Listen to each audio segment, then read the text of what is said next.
lovci. Máme to už nejaký ten týždeň od vydania loveckého simulátora Way of the Hunter a tak som si povedal, že prišiel čas na pár užitočných informácií. Zameriam sa najmä na mechaniku hry, ukážeme si čo loviť, čím loviť a zorientujeme sa v loveckej mape. Ako sa budete postupne prehrízať cez menu hry, určite narazíte na kartu Encyklopédia. Encyklopédiu si skúste obľúbiť, informácie vám v nej budú postupne pribúdať a kým si to množstvo poznatkov osvojíte, určite do nej nejedenkrát nahliadnete. Táto hra je predovšetkým lovecký simulátor a z toho je jasné, že lovci sa budú naháňať za hodnotnými úlovkami a trofejami. Takže v hre musí byť vložený nejaký systém hodnotenia trofejí a samozrejme regulácie poľovných revírov. Tak poďme na to. V hre máme zver rozdelenú na 3 základné vekové skupiny. Mladé, dospelé a zrelé. Pri love sa pochopiteľne budeme zameriavať na zrelé samce, ako, to si vysvetlíme za chvíľu. Vek zvery by sa v priebehu hry mal postupne meniť, a to spôsobom, že mladé dorastú na dospelé, dospelé dosiahnu zrelosť a zrelé časom uhynú. Hodnotenie trofeje má zver tiež rôznu. Samozrejme, u väčšine zverí sa hodnotenie udáva len u samcov. V simulátore Way of the Hunter sa hodnotenie udáva počtom hviezd od 1 až po 5, čo je momentálne najvyššie hodnotenie trofeje. A na akú zver sa pri love zameriavať? Ako som pred chvíľou spomenul, tak pri love zvery sa prednostne budeme zameriavať na lov samcov. A to z 2 dôvodov. Za prvé, prevažne samce majú hodnotné trofeje. A za druhé, streľbou samcov napomáhame ku správnemu regulovaniu genofondu revíru, zatiaľ čo lovom samíc znižujeme populáciu druhu zvery v danom revíri. Genofond, čo som to použil za slovo? To, aké trofeje sa vám podarí vo vašich revíroch uloviť, veľmi závisí od genofondu a výslednej kondícii zvery. Krásna veta. Poďme na to z inej strany. Ak budeme loviť v revíroch len samce s nízkym hodnotením trofeje, napríklad 1 až 2 hviezdy, nové mladé samce sa budú množiť s kvalitnejšími trofejami. Presnejšie, s vyšším potenciálom dosiahnuť vysokú trofej v zrelom veku. A naopak, ak budeme loviť len trofeje s vyšším počtom hviezd, začnú sa nám množiť samce s menej kvalitnými trofejami, lebo znižujeme genofond a kondíciu zvery v oblasti. Aký je teda záver? Taký, že pre dosiahnutie najvyšších hodnotení trofejí sa musíme zamerať na lov zrelých samcov s nízkym hodnotením trofeje, čiže s nižším počtom hviezd. Ak natrafíte na 5-hviezdičkového zrelého samca, môžete si ho samozrejme streliť, veď o tieto trofeje nám ide. Ale popri tom nezabudnite na lov zrelých samcov s nižším počtom hviezd, lebo to vám zabezpečí opätovný vznik vysokých trofejí. Tak to by sme mali. Teraz sa presunieme ku druhej veľmi dôležitej loveckej problematike. Výber vhodnej zbrane.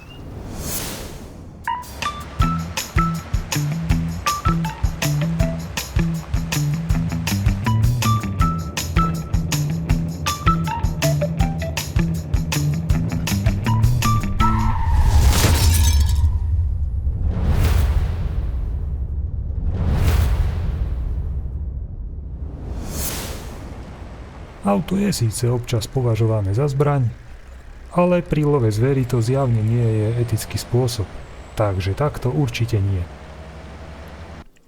V hre máme zbrane rozdelené podľa radov.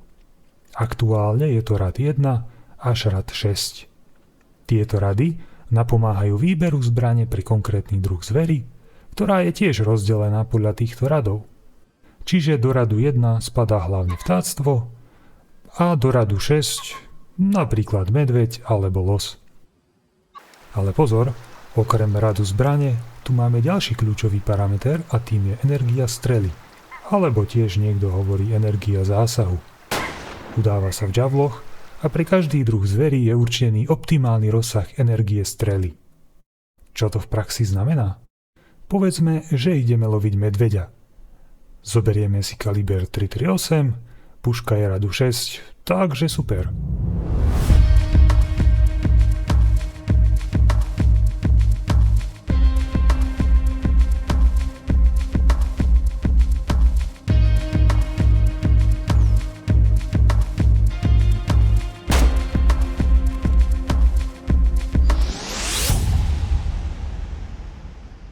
Ale čo to? Strhnutá hviezda za hodnotenie lovu. Pozrime sa na energiu.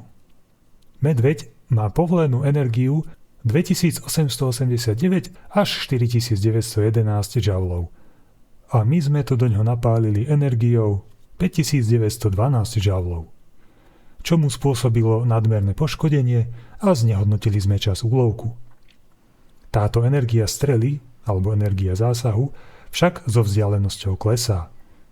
Takže, ak by sme na toho istého medveďa vystrelili z veľkej vzdialenosti, napríklad 450 metrov, energia by už mohla byť v poriadku.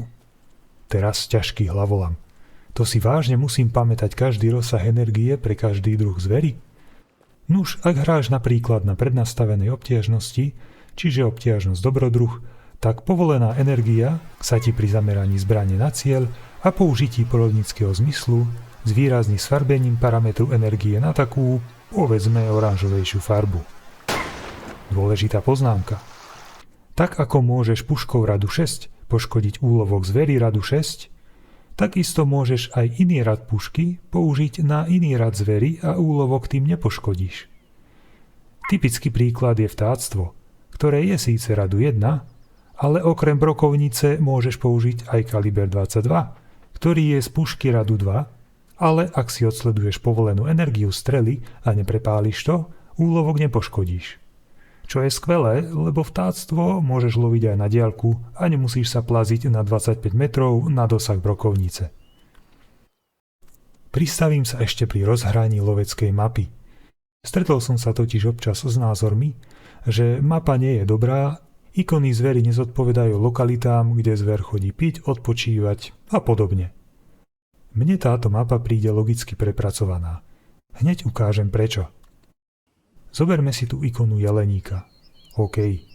Klikneme na ňu, samotná zóna sa nám však zobrazí dosť ďaleko. Takže je to zle. Naozaj? Pozrime sa, čo sa stane, keď si podrobne preskúmame v danej lokalite stopy.